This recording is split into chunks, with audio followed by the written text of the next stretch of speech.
You think the Holy Spirit is just chilling. No.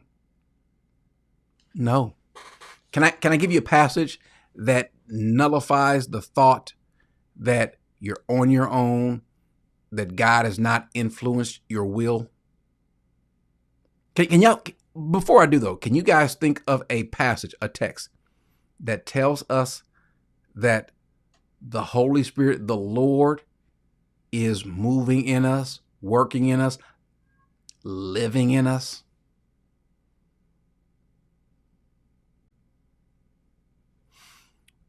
Now, I'm not saying that you don't have volition. Volition means that you have the ability to make decisions. You do. You do. You do. You need to understand that in you, there's two people that reside in you. You have a roommate.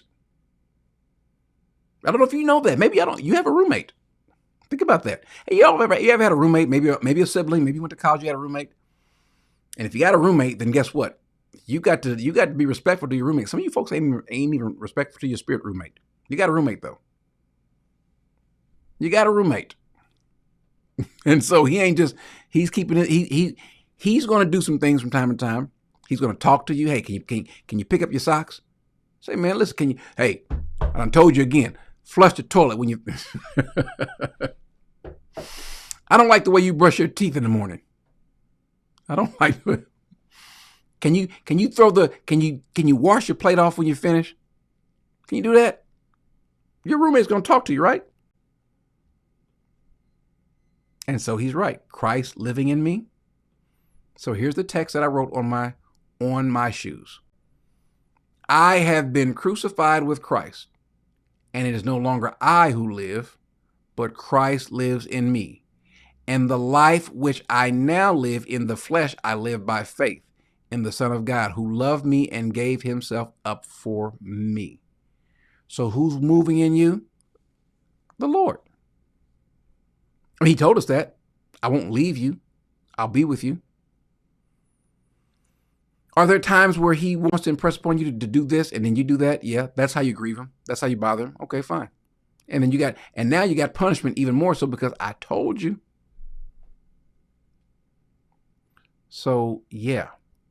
You've got volition. You've got will. It's not as free as you think. Can you sin if you want to sin? Sure. Are you going to always want to sin? Not if you're a believer.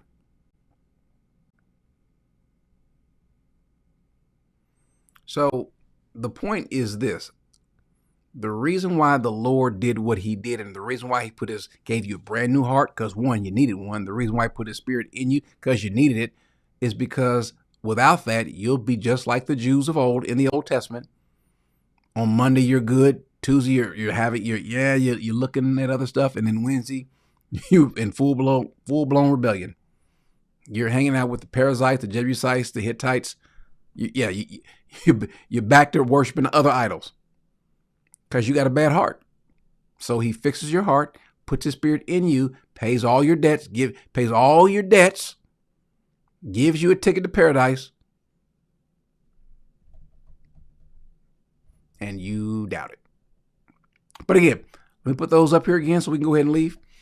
Here are those, so you can do a screenshot. Here's the smaller one, the 20. These are the 20 rules of salvation. They are literally found in the Bible. They are written. The way I have them is just how the Bible puts it. A bigger version, rules 1 through 10. And then rules 11 through 20. If you find yourself saying, yeah, but, or these other passages, then what you're saying is, I don't care about what those passages say. Those passages are true and correct. If they're not, if these passages, these first 20 mean something, but you've got another passage that says something different, I don't know that you catch this. If you think these verses over here contradict that version over there, then you are admitting that there's a contradiction in the Bible. They don't. See, I can explain the 2 Peter passage. I can explain the Hebrews 3 and the Hebrews 10:26 passage. I can explain that, but you can't explain these passages because there's no way to get around them. So that's your cheat sheet. Even if you're struggling with it, take the cheat sheet, look at it. Jesus is clear why he did what he did again. Rather than throwing you away, because you deserve to be thrown away, he decided, he planned. He spent all these years planning from the beginning of the, let me just, doggone, I got to say this.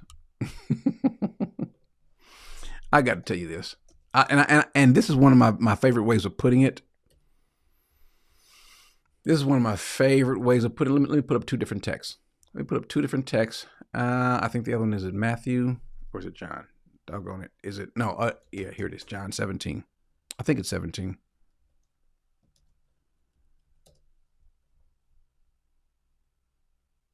Yeah, here it is.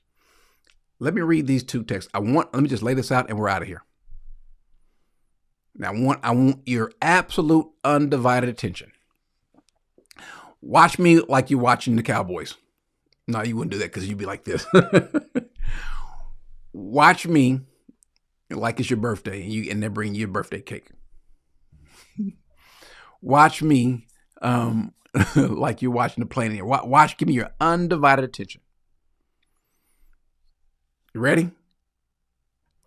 Jesus says, Father, I desire that they also whom you have given me. Now he's speaking about the disciples, but I want you to see what he's going to say at the end. Be with me where I am so that they may see my glory. Again, he's not speaking about us totally. He's speaking about the disciples.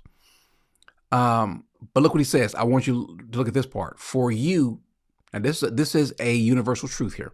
For you loved me before the foundation of the world.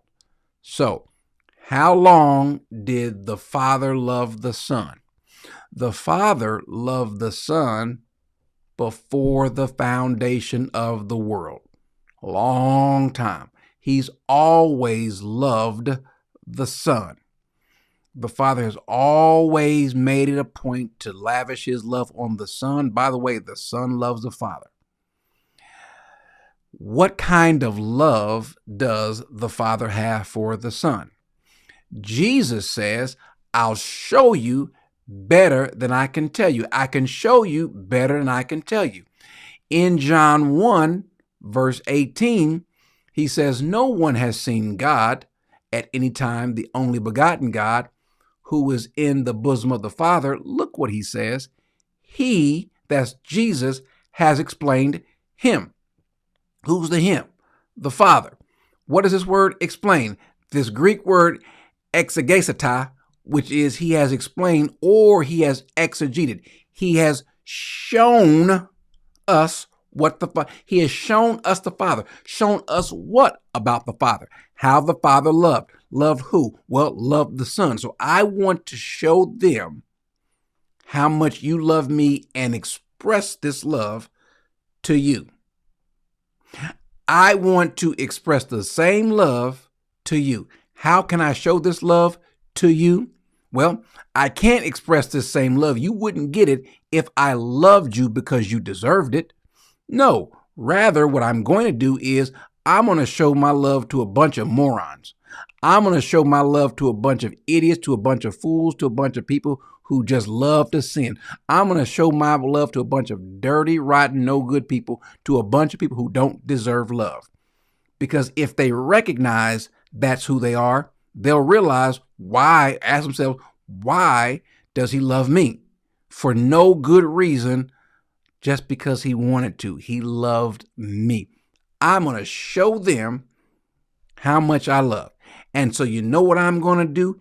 Even before Devontae shows up on the scene, as sinful as he wants to be, even before Rodney's rotten tail shows up, long before Tina gets on the scene, no, she gonna mess up day and night.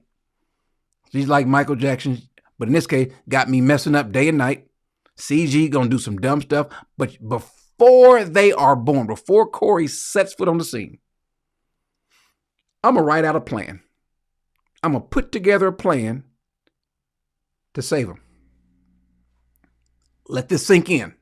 I'm gonna put together a plan to save all of these people.